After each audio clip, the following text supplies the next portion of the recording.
Bienvenue sur automoto.com. En ce début février, c'est l'édition 2016 de Rétromobile, la mecque de tous les amateurs de voitures de collection, qu'elles soient très anciennes, moins anciennes ou beaucoup plus jeunes, comme les fameuses Youngtimers.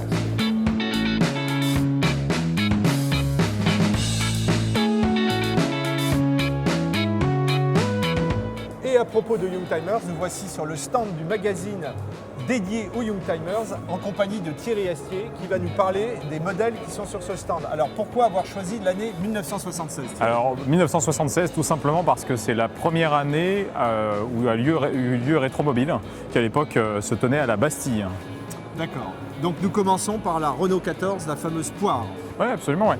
Alors la Renault 14, évidemment, tout le monde s'est moqué d'elle à cause de la publicité où elle était comparée à une poire, mais c'est quand même une voiture intéressante parce que c'était la première fois que Peugeot et Renault collaboraient. On a un moteur 204 là-dessous et le style rappelle en fait la 205 mais en beaucoup plus joufflu, mais on est un petit peu sur les formes de la 205 avant l'heure, un peu gonflé à l'hélium.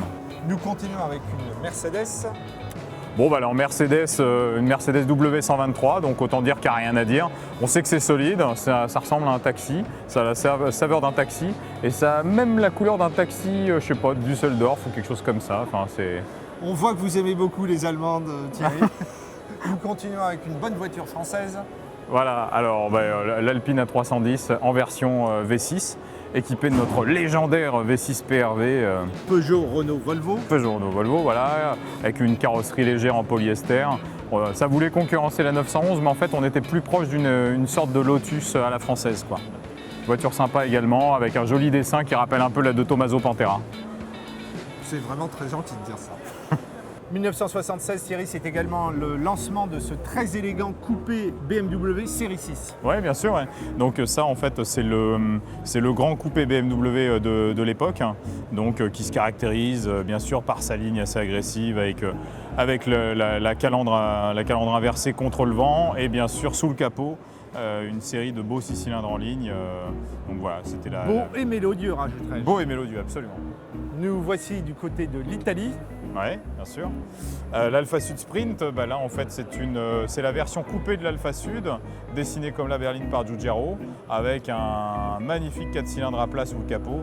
Une voiture, c'est un peu toute l'Italie concentrée en une seule voiture, quoi. Je veux dire, c'est très vivant, très chantant, très sympa. Ça rouille beaucoup aussi, enfin voilà, c'est une italienne, quoi, une vraie. Et une voiture mythique, s'il en est, de l'année 76, la fameuse Golf GTI.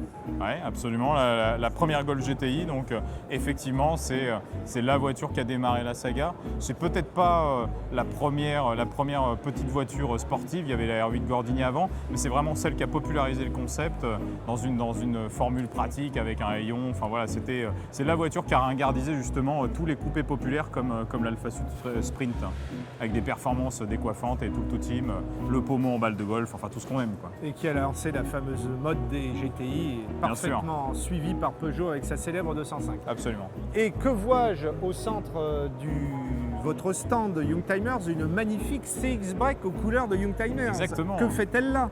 Eh bien oui, c'est incroyable. On a ce qui est pratiquement la meilleure voiture du monde au milieu du stand, le Break CX, qui est spacieux comme une caverne, qui a une direction extraordinaire qui vient de la SM, qui est aérodynamique, et ainsi de suite, qui a la fameuse suspension qui monte et qui descend. Enfin, l'arme absolue pour les brocanteurs dignes de ce nom de cette époque-là.